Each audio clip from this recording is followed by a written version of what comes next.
Sebuah aksi pencurian terjadi di toko Bubu Ubi Cilembu yang berlokasi di Jalan Ahmad Yani pada dini hari tadi Rabu, tanggal 19 Maret tahun 2025. Kejadian ini terekam jelas dalam CCTV toko, menunjukkan seorang pelaku yang mengenakan helm dan jaket saat beraksi.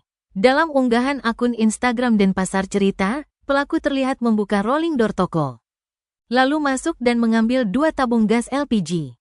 Tabung gas tersebut kemudian diletakkan di depan toko dekat sepeda motornya. Setelah itu ia kembali ke dalam dan mengambil 1 tabung gas lagi.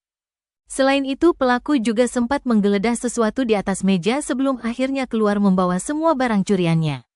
Saat menutup kembali rolling door, pelaku mengalami kesulitan karena pintu macet, sehingga ia terpaksa menutupnya dengan paksa, menyebabkan rolling door mengalami sedikit kerusakan. Setelah itu ia langsung meninggalkan lokasi dengan membawa hasil curiannya. Unggahan ini pun menuai berbagai komentar warganet di media sosial. Pemilik toko mengimbau para pemilik usaha di sekitar untuk lebih waspada, mengingat kejadian pencurian semakin marak. Jika ada yang memiliki informasi mengenai pelaku, diharapkan segera melaporkannya ke pihak berwajib. Nah, bagaimana tanggapan kalian terkait aksi pencurian tersebut? Tulis di kolom komentar.